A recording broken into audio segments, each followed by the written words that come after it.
Assalamualaikum warahmatullahi wabarakatuh. Alhamdulillah alladzi hadana li hadza wa ma kunna linahtadiya laula an hadana Allah. Wassalatu wassalamu ala asyrafil anbiya'i wal mursalin Sayyidina wa maulana Muhammadin wa ala alihi wa ashabihi ajma'in. Qala Allah ta'ala fi kitabihil karim, a'udzu billahi minasy syaithanir rajim. Ma nasakh min ayatin aw nunsiha na'ti bi khairin minha aw misliha. Alam ta'lam anna Allah ala kulli syai'in qadir. Wa qala rasulihil karim, man khairukum man ta'allama al-Qur'an wa 'allamah. Wa qala al-muallif wa nafa'na bihi wa bi'ulumihi wa asrarihi amin ya rabbal alamin.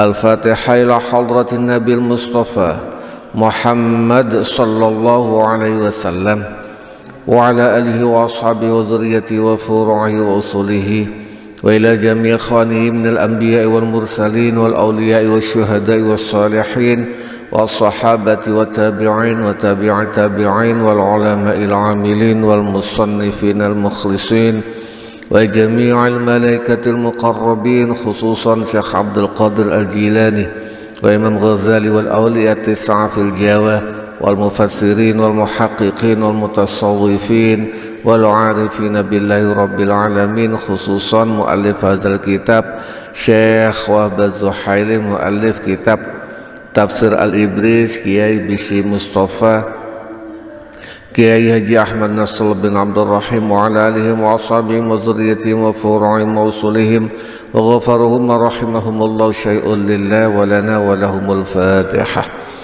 A'udzu billahi minasy syaithanir rajim. Bismillahirrahmanirrahim.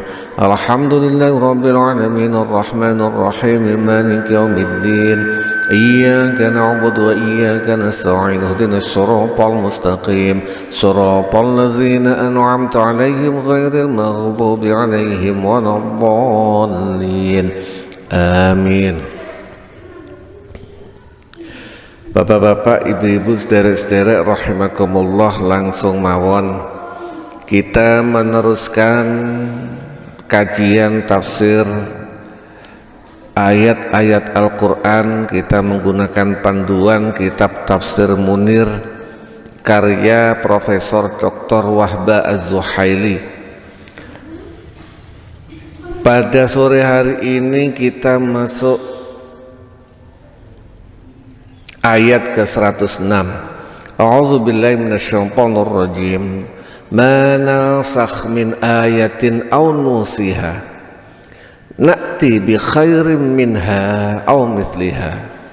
Alam ta'lam anna Allah ala kulli syai'in qadir. Ma nansakh, ora menghapus sapa kita, min ayatin saking ayat, tidak menghapus, tidak menasakh, aununsiha atau melalaikannya, tetapi nakti bi khairin minha, nakti nekaaken sapa kita, bi khairin sapa ingsun, bi khairin kelawan kang luwe apik, minha saking ayat, au misliha utawa sepadane ayat. Alam ta'lam, ana ta orang ngerti sapa sira annallaha ing satemene Gusti Allah ala kulli syai'in ing atase saben-saben suwiji iku qadirun, maha kuwasa, maha mampu. Aku tidak menghapus satu ayat pun atau melalaikannya, tetapi kami mendatangkannya lebih baik atau sejenisnya. Bukankah kalian tahu? Apakah kalian tidak tahu bahwasanya Allah Maha Kuasa atas segala sesuatu. Al-mufradat al-lughawiyah. Manansakh, an-nasakh, nasakh itu maknanya apa sih? Fil lughah, ing dalam bahasa iku al-izalatu, menghilangkan. Secara bahasa manansakh, saya hilangkan, aku tidak menghilangkan. Yuqalu, diucapkan nasakhat asyamsu al-dhilla, matahari menghapus, menghilangkan bayang-bayang. Ai azalat tegese, yakni maksudnya menghapus, matahari menghapus bayang-bayang.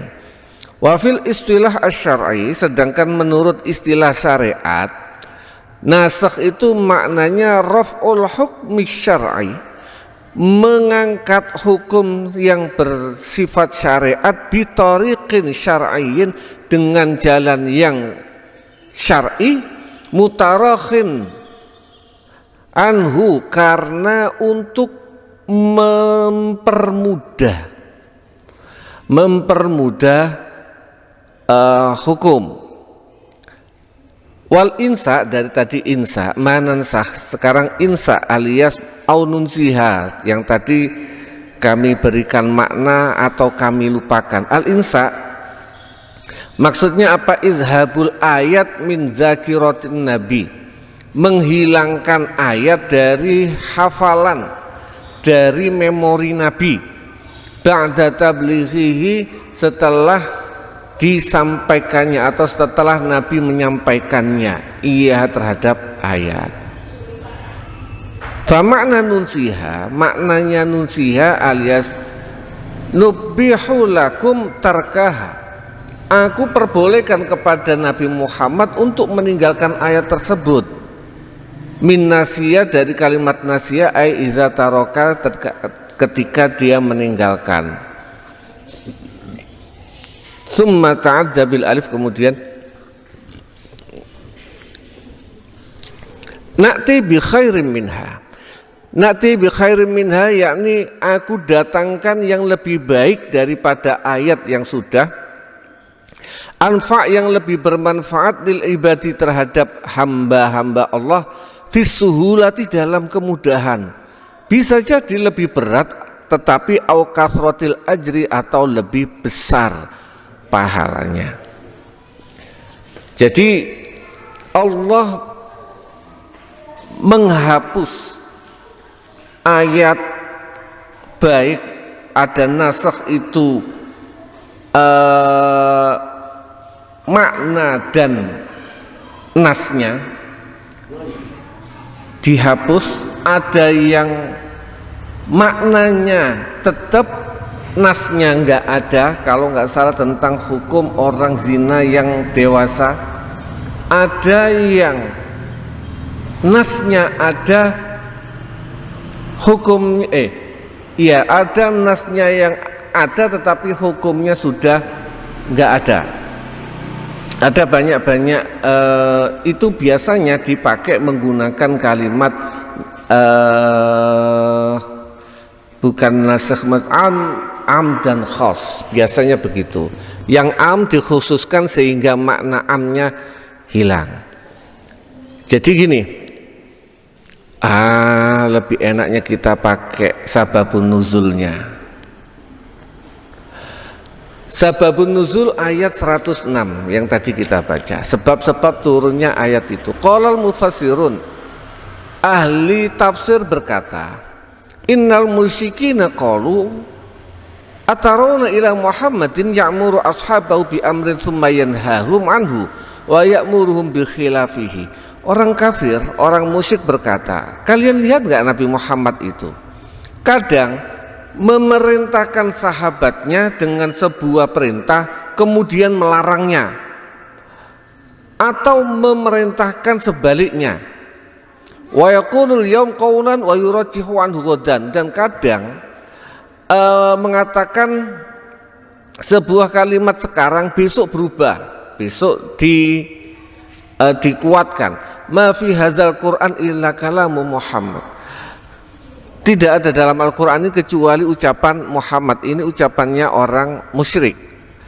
Yaqulu min tilqa'i nafsihi, ia datang, Al-Quran ini berdasarkan datang dari dirinya sendiri. Wa huwa kalamun yunaqidu ba'du ba'dan, dan ini adalah ucapan yang kadang antara satu dengan yang lain bertentangan. Mithla taghyiri haddiz zani bitta'yir bil lisan. Contoh misalnya merubah hukum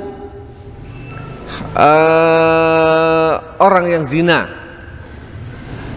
fa'azuhuma, ini contoh, fa'azuhuma maka sakitilah mereka, wazaniyah dan orang-orang yang wanita yang zina, bil imsaki dengan tahan fil buyuti di dalam rumah. Ini ayatnya sudah tidak ada. Insyaallah sepertinya wazaniyatu bil imsaki fil buyut, ini tidak ada ayatnya. Artinya sudah dihapus, diganti dengan azani wazaniyatu fajridu kullu minhuma mi'ata jaldah. Maka orang yang zina yang bukan muhson, yang tidak sedang dalam status perkawinan suami istri, maka jika dia berzina hukumannya adalah dicambuk dengan 100 kali cambukan. Dulu sebelum ayat ini datang, dicambuk 100 kali cambukan, hukumannya orang zina itu ditahan di dalam rumah. Mungkin zaman sekarang kalau ada orang zina di penjara. Awalnya hukum zina itu di penjara, tetapi terus berubah, diganti menjadi yang lebih berat. Kenapa? Agar orang tersebut jera. Ini contoh, fa'amsikuhunna ilal jildi, dari kalimat fa'amsikuhunna, maka peganglah mereka, tahanlah mereka, ilal jildi berubah menjadi dicambuk. Fa'anzalallahu, maka Allah menurunkan, wa iza baddalna ayati makana ayat, jika kami mengganti ayat dengan ayat, dengan menggantikan ayat yang lain, dan turun lagi manansakh min ayatin aw nunsiha na'ti bi khairin minha. Artinya sebenarnya gini, Allah itu ketika mendatangkan sebuah hukum, terutama larangan, itu tidak langsung dilarang. Contoh misalnya minum khamr, minum arak. Awalnya orang Arab itu tidak bisa lepas dari arak, gak ada larangan. Maka awal ayat itu turun, larangan itu turun, tidak dilarang, cuma dikasih tahu bahwasanya dalam judi, arak, innamal khamru wal maisir wal ansab wal azlamu rijsum min amalis, belum, ini yang terakhir. Yang pertama hanya dikasih tahu dalam khamr, dalam judi itu ada manfaatnya, ada juga madorotnya. Ada manfaatnya juga ada madorotnya. Tetapi madorotnya itu lebih berat. Bagi orang yang berakal dikasih tahu ini bagus, ini jelek, tetapi bahayanya lebih besar dibandingkan manfaatnya. Sebagian besar para sahabat yang mulai jeli, oh berarti pada dasarnya Allah tidak suka orang yang minum khamr, walaupun belum dilarang, belum ada hukum haram, belum, hanya cuma dikasih tahu ada manfaatnya, tetapi juga banyak bahayanya, dan bahayanya lebih besar dibandingkan manfaatnya. Dan orang Arab semua tahu, kita semua tahu betapa bahayanya orang minum khamr, mabuk dan sebagainya. Lalu dalam sebuah riwayat itu kalau enggak salah,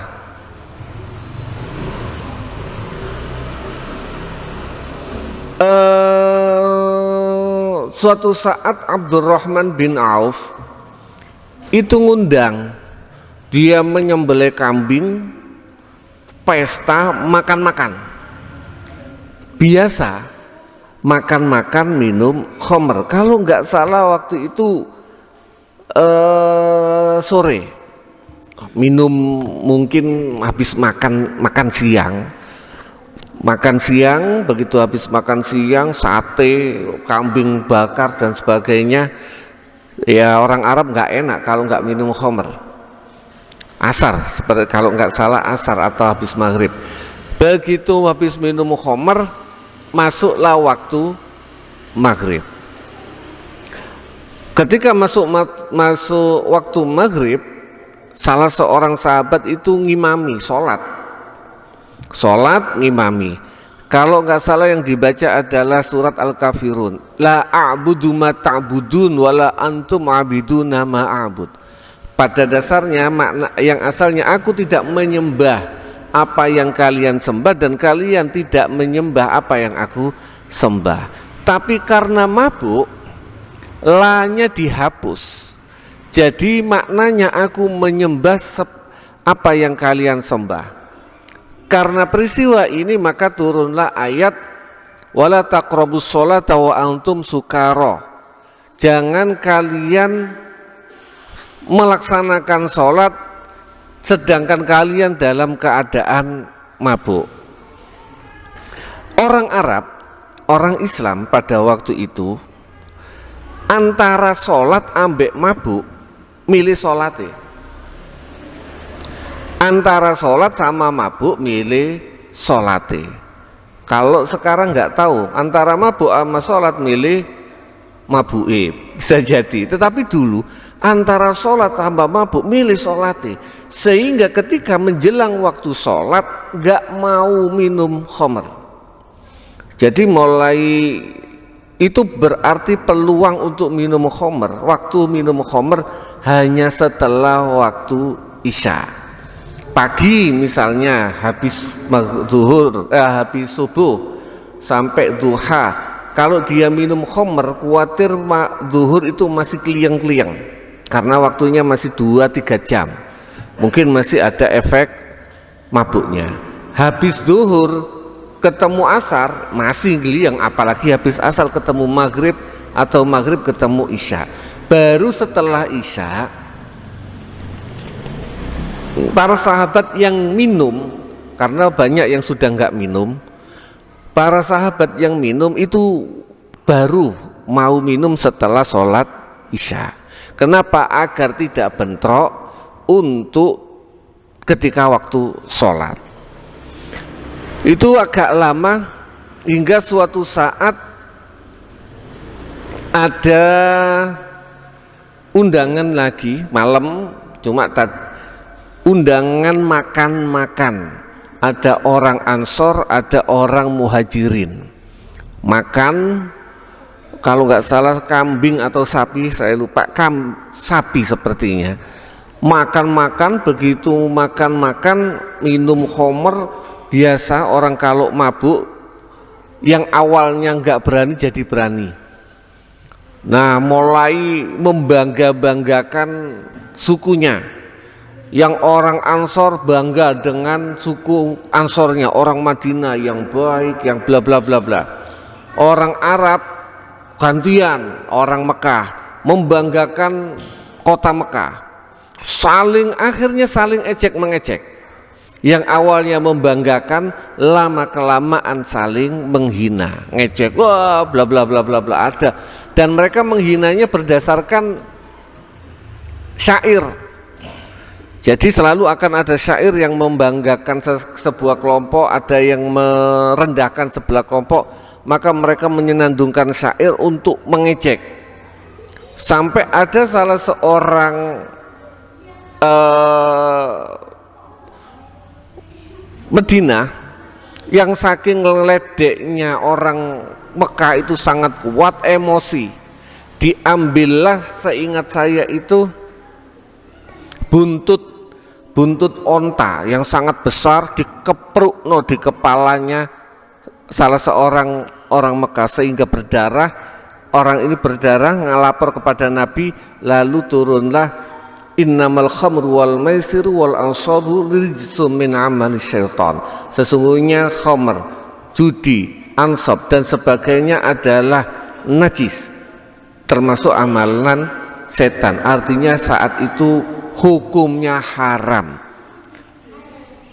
Ini proses dari orang nggak langsung dilarang minum khamr. Ada sebuah ungkapan, jika misalnya orang Mekah, orang Arab waktu itu, orang Islam waktu itu langsung ayat langsung innamal khamru wal maisiru, mungkin mereka bisa jadi nggak mau masuk Islam. Abot khamre timbang masuk Islami. Mergo apa? Karena orang kecanduan. Wong nyandu itu kan gak bisa dipisah. Baru diperangi secara bertahap. Ini juga sebenarnya merupakan proses pensyariatan. Kita juga kalau mau ngelarang anak kita yang kecanduan HP misalnya, nggak boleh langsung sampean rampas, gak boleh main sama sekali, ya stres anak. Harus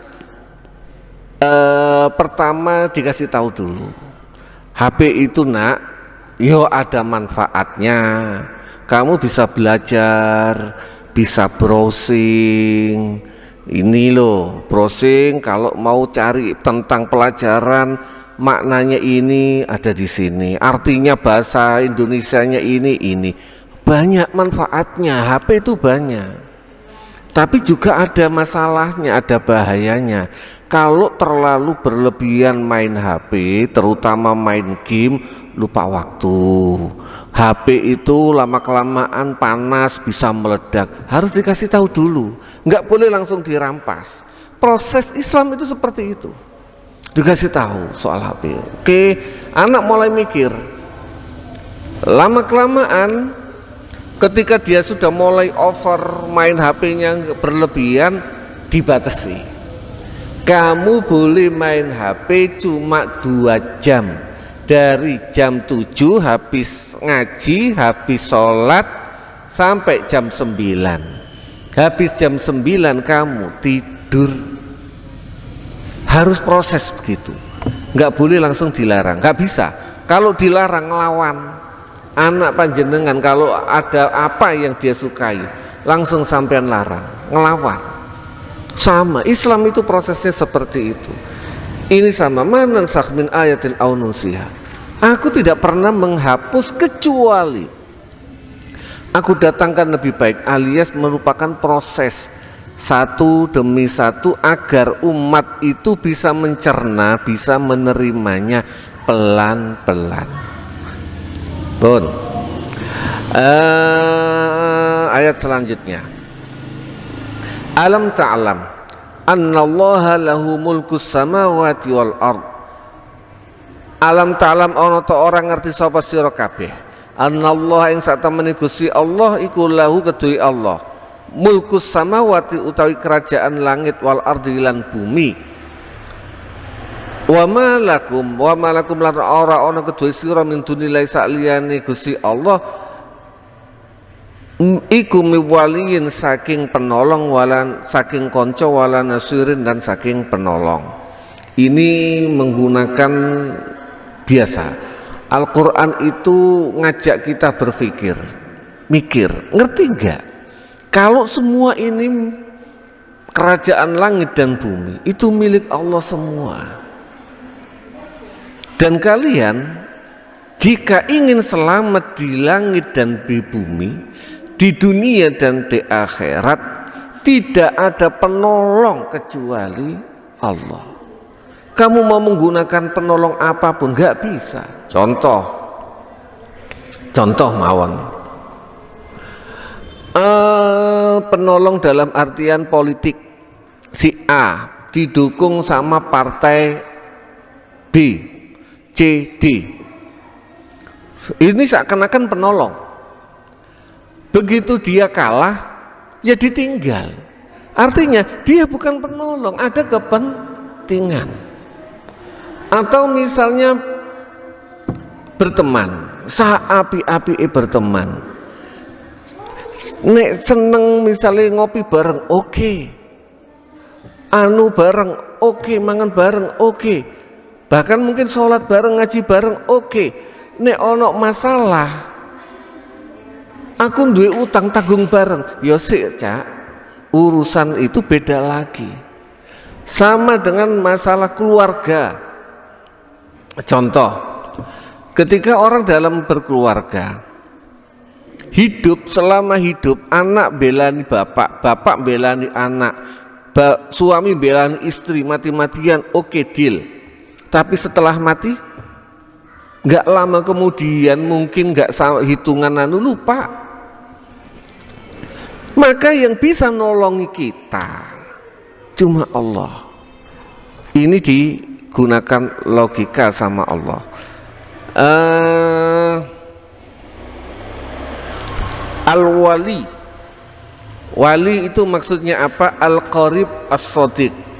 Wali itu makna dasarnya adalah kerabat atau sahabat atau teman. Sedangkan nasir itu adalah penolong.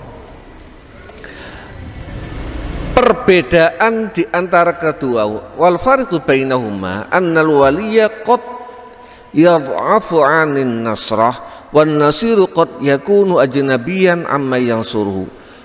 Perbedaan antara wali itu biasanya nolongi, tapi tidak selalu wali itu mampu untuk nulungi. Wali ya orang tua lah, orang tua kan sebagai wali anaknya, tidak selalu wali murid lah, tidak selalu mampu untuk memberikan apa yang dibutuhkan anaknya. Misalnya anaknya pas lagi bayaran kadang yo gak duwe, anaknya pingin dharma wisata kadang gak punya uang. Wali kadang dia sering tidak mampu. Sedangkan nasir, penolong, itu sering tidak harus keluarga. Kadang yang nolongi kita adalah orang lain, bisa jadi orang jauh. Itu miwali wala nasir. Asbabun nuzulnya 107. Asbabun nuzul ayat niku alam ta'lam annallaha lahu mulkus samawati wal ard. Qala Ibnu Abbas, Abdullah Ibnu Abbas dawuh, nazalat hazil ayat fi Abdullah bin Ubay Ka'ab wa rahtim min Quraisy. Ini turun terhadap Abdullah bin Ubay dan sekelompok orang Quraisy.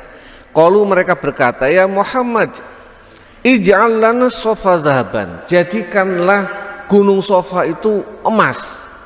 Wa wasi' lana ardo Makkah, atau Mekah lah diperluas. Nah, enggak cuma segitu. Atau wafajiril anhar khilalaha tafjiran nu'minu bika, atau misalnya Mekah itu kan enggak ada air, gersang. Muhammad, belah lautan, belah gunung ini menjadi sungai. Jika itu kamu lakukan, kami akan beriman kepadamu. Ini komentarnya orang Quraisy, orang kafir. Fa anzalallahu ta'ala hazihil ayat. Maka turunlah ayat ini, alam ta'lam annallaha lahu mulkus samawati wal ard. Wa qala al-mufassirun, ahli tafsir berkata, innal yahuda wa ghairahum minal musyikina tamannau ala rasulillah. Yahudi dan sekelompoknya orang-orang musyrik itu berkeinginan,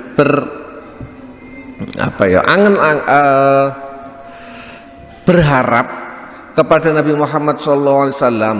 Famin qail yaqul, ada seorang yang berkata, yati nabi kitabim minas sama'i jumlatan. Wahai Nabi Muhammad, udahlah, datangkanlah Al-Quran satu aja, satu buku gampang, nggak usah dipotong-potong. Kama atamu sabit Taurat, seperti Musa mendapatkan Taurat itu langsung satu kitab, bukan sepotong-potong kayak Al-Quran. Karena Al-Quran itu turun tidak satu Al-Quran langsung. Al-Quran itu turun kadang satu ayat, kadang satu surat pendek itu satu kali turun, tapi kadang 5 ayat. Misalnya ayat pertama Iqra bismi rabbikal ladzi khalaq, itu sampai cuma 5 ayat, tapi itu semua menjawab masalah yang sedang dihadapi Nabi. Jadi turunnya Al-Quran dengan bertahap itu lebih gampang dihafal, satu, lebih gampang, tidak berat buat Nabi dan umatnya, dan juga menjawab masalah. Jadi contoh misalnya kita lah, kalau dikengken ngapalakan Al-Quran, Pak, jenengan misalnya disuruh menghafalkan Al-Quran, kalau disuruh menghafal wis apal noai rong ayat, insya Allah gampang. Tapi lah nek dipaksa langsung apal no sak juz, praya aja langsung kabotan. Kenapa? Kemampuan daya tampung. Maka Al-Quran memang diturunkan bertahap. Kenapa? Salah satunya adalah orang Arab itu bukan kaum yang melek baca tulis. Banyak di antara mereka yang buta huruf. Maka cara menghafalnya, Rasulullah pun mendiktinya terhadap para sahabat itu sampai 3 kali. Bismillahirrahmanirrahim. Iqra bismi rabbikal ladzi khalaq. Iqra bismi rabbikal ladzi khalaq. Iqra bismi rabbikal ladzi khalaq. Dah hafal? Hafal. Khalaqal insana min 'alaq. Khalaqal insana min 'alaq. Khalaqal insana min 'alaq. Hafal, hafal. Baru lanjut. Selalu Nabi itu mengulang 3 kali minimal. Sehingga para sahabat yang walaupun mungkin nggak pernah baca tulis bisa gampang menghafalkan. Itu salah satu hikmah Al-Quran diturunkan secara bertahap. Wa min qail, dan ada yang berkata, wa huwa Abdullah bin Ubay bin Umayyah al-Makhzumi. Abdullah bin Ubay al-Makhzumi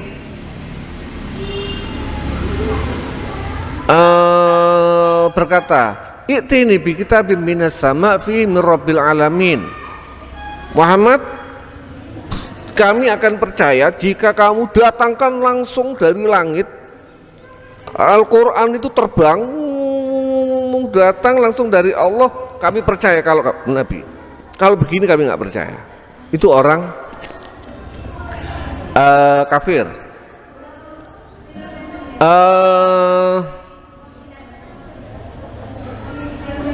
Ila ibni Abi Umayyah, malah lebih datangkan Al-Quran ini langsung kepada saya. Wis minta gak karu-karuan.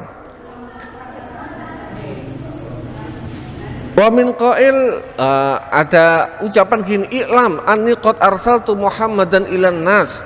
Yang ada keterangan dalam Al-Quran itu, ketahuilah bahwasanya aku mengutus Muhammad sebagai nabi kepada orang-orang. Ada lagi wa min qail yaqul lan nu'mina laka au ta'ti billahi wal malaikati qabilan. Kami enggak akan percaya kepadamu wahai Muhammad kecuali engkau mendatangkan Allah dan malaikat. Ini asbabun nuzulnya, salah satunya. Akhraja Ibnu Abi Hatim an Ibni Abbas, diriwayatkan dari Ibnu Abbas qala Rafi' bin Khuzaimah wa Wahab bin Zaid li Rasulillah. Rafi' dan Wahab berkata kepada Rasulullah, ya Muhammad, i'tina bi kitabin tanzilhu alaina minas sama'i naqra'u. Muhammad, datangkan kepada kami Al-Quran, kitab yang turun dari langit yang kami bisa baca. Au fajjir lana anharun, hampir sama dengan asbabun nuzul yang tadi kita baca. Pun ayat 108. Am turiduna antas alu rasulakum kama su'ila Musa min qabl. Am turiduna ono to kepingin sapa sira kabeh. Antas alu rasulakum ing yen to jaluk sapa sira kabeh. Rasulakum ing utusan sirah alias Nabi Muhammad kama su'ila Musa kaya dene den takoni den jaluki sapa Nabi Musa min qablu sadurunge. Wa may yatabaddalil kufra wa man utai sapane wong iku yatabaddal mengganti sapa man al kufra ing kekafir bil imani kelawan iman faqad dhalla, mengganti iman dengan kafir faqad dhalla mongko temen-temen kesasar sapa man sawa as-sabil saking dalan kang lurus. Apakah kalian ingin utusan kalian yaitu Nabi Muhammad dimintai seperti apa yang diminta kepada Nabi Musa? Nabi Musa itu ngadepi umatnya itu gregetno, masya Allah. Umatnya orang Yahudi itu misalnya Musa, berikanlah kami makanan yang datang dari langit, kami agak males. Mereka kan habis pindah dari Mesir ke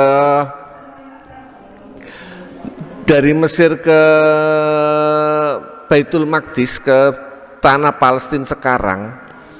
Mereka kan disuruh masuk ke Palestina, ternyata di Palestina itu ada penjajahnya. Tanah Palestina, mohon maaf, awalnya kalau membahas masalah Palestina, awalnya ini dulu ya, tanah Palestina yang sekarang atau tanah Israel yang sekarang itu awalnya milik Nabi Yakub, milik Nabi Yakub. Nah, ketika Nabi Yusuf menjadi menteri di Mesir, keadaan seluruh wilayah situ kering kerontang. Keluarganya Nabi Yakub dan anak cucunya yang tinggal di Israel, tinggal di Palestina, diboyong sama Nabi Yusuf karena Nabi Yusuf hidupnya sudah enak di Mesir. Maka tinggallah mereka di Mesir. Tanahnya Nabi Yakub dan keluarganya kosong. Sekian mungkin puluh tahun sampai Nabi Yusuf wafat, terus akhirnya mungkin karena orang Israel itu ganteng-ganteng, cakep-cakep, sehingga putih-putih, sehingga orang Mesir asli jengkel dan sebagainya, akhirnya merampas seluruh kekayaannya orang Bani Israel. Koyok mungkin zaman kita, orang Israel itu jangan disamakan, cuma ini sebagai penggambaran. Orang Israel itu kurang lebih di Mesir kayak orang Cina atau orang Arab, putih-putih, ganteng-ganteng. Orang pribumi marah, lalu diperangi, dikalahkan karena Nabi Yusuf sudah nggak ada, mereka dikalahkan sehingga mereka dijadikan budak. Itu berlangsung sampai zamannya Nabi Musa alaihissalam. Zamannya Nabi Musa disuruh dakwah ke Bani Israel dan ke Fir'aun. Fir'aun menolak. Yang bisa menerima hanya Bani Israel dan diperintahkan untuk hijrah kembali ke rumahnya lagi, ke tanahnya Nabi Yakub lagi, yaitu di Palestina. Jadi dulu orang Israel masuk ke Palestina, ke tanah Israel sekarang, itu sesuai dengan perintah Allah, perintah Tuhan.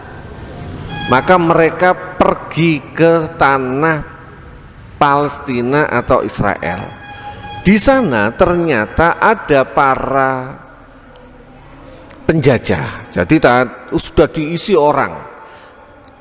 dalam kitab namanya kaum Palestina. Lah ya kok tepat kaum Palestina. Kalau dulu Palestina itu zamannya Nabi Musa adalah penjajah, yang dijajah adalah orang Israel. Mohon maaf, ini berdasarkan, saya nggak memutarbalikkan sejarah, tapi ini memang kenyataannya begitu. Nah, Allah dan Rasulnya dan Nabi Musa, Allah memerintahkan, wahai Musa dan kaummu, masuklah ke tanah yang dijanjikan. Orang Bani Israel komentar, Musa, orang Palestina itu lo gede-gede, kuat-kuat, kami terbiasa menjadi budak, gak kuat kalau mau perang. Udah Musa, kamu sama Tuhanmu aja sing perang. Disuruh perang gak mau perang. Karena gak mau perang inilah Allah mengutuk mereka tidak bisa masuk ke tanah Palestina atau ke tanah Israel selama 40 tahun. Nah, selama 40 tahun ini koyok wong bingung. Orang Israel ini, Bani Israel ini koyok wong bingung, terlunta-lunta dalam keadaan gak iso menanam makan, gak bisa nandur, gak punya tanah, gak punya tanah. Ketika gak punya tanah ini, mereka minta kepada Allah, menyuruh Nabi Musa. Bedanya umat Islam, kalau kita ya wis minta sama Allah, kadang kita minta kepada kiai untuk tabarukan, tapi mereka ini enggak, nyuruh Nabi Musa minta kepada Allah agar diberikan makanan dari langit. Maka diberikanlah sama Allah makanan yang bernama manna wassalwa, manna dan salwa.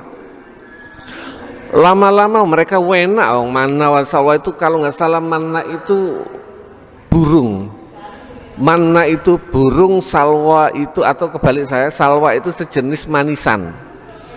Lama kelamaan mereka makan yang seperti itu bosen, minta yang aneh-aneh. Ini contoh, minta bawang, minta kacang-kacangan, wis dikasih makanan dari langit, dari Allah langsung, mereka mintanya yang aneh-aneh. Ini contoh ngeweyelan.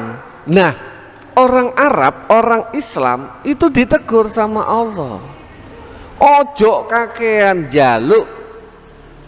Sering kita yang itu kakean takon, padahal yang dimaksud adalah ojo kakean jaluk yang enggak pada tempatnya. Kita biasanya, saya nggak ngerti waktu itu, waktu kecil selalu dibilang ojo kakean takon koyong Bani Israel, ojo kakean takon koyok wong Yahudi. Boten, bertanya itu tradisi umat Islam, singga oleh jaluk yang bukan pada tempatnya. Wis dilu iman nasalwa jaluk liane. Ini contoh langsung minta apa? Itu kelakuan orang Bani Israel atau orang Yahudi zaman dulu.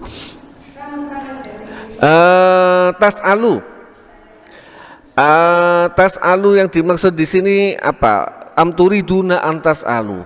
Tas'alu as-su'al itu al-iqtirah al-maksud bihi at-ta'annuta,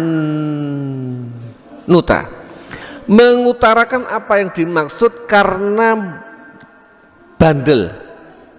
Jadi mintanya itu bukan karena pingin, bukan. Bertanyanya itu bukan karena nggak tahu, bukan, tapi karena ngeyel. Nah, ta'annuta itu ngeyel. Ya orang Bani Israel itu ngeyelan. Lah kok ono wong Islam zaman saiki ngeyelan? Yo ketularan sifatnya Bani Israel.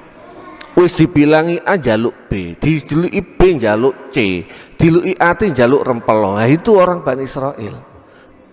Lah kalau kita punya karakter seperti itu, berarti ketularan Bani Israel. Asbabun nuzul ayat 108. Karena Huyai bin Akhtaf wa Abu Yasir bin Akhtaf min asyaddi Yahud hasadan lil Arab.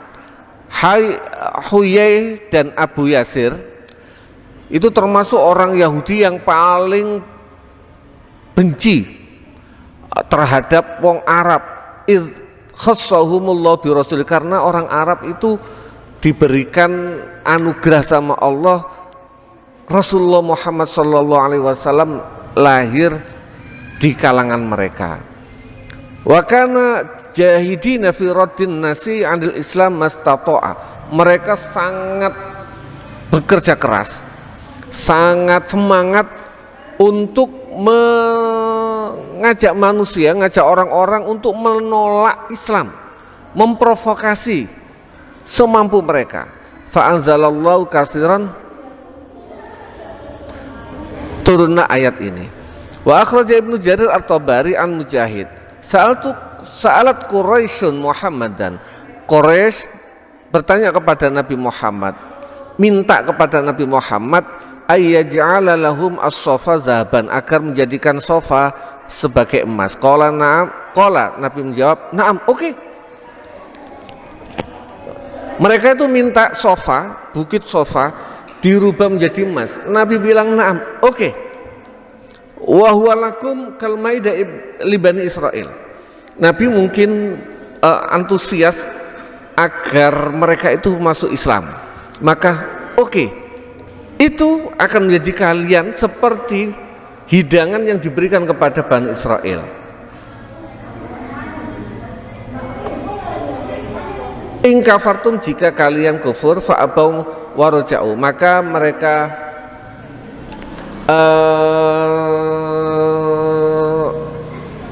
menolak dan kembali. Jadi kalau nggak salah ada hidangan dari langit. Mereka ini orang Bani Israel minta hidangan dari Allah, tapi mereka ini, saya lupa ceritanya, seingat saya hidangan ini boleh dimakan tapi nggak boleh disimpan. Jika disimpan mereka akan mendapatkan kutukan.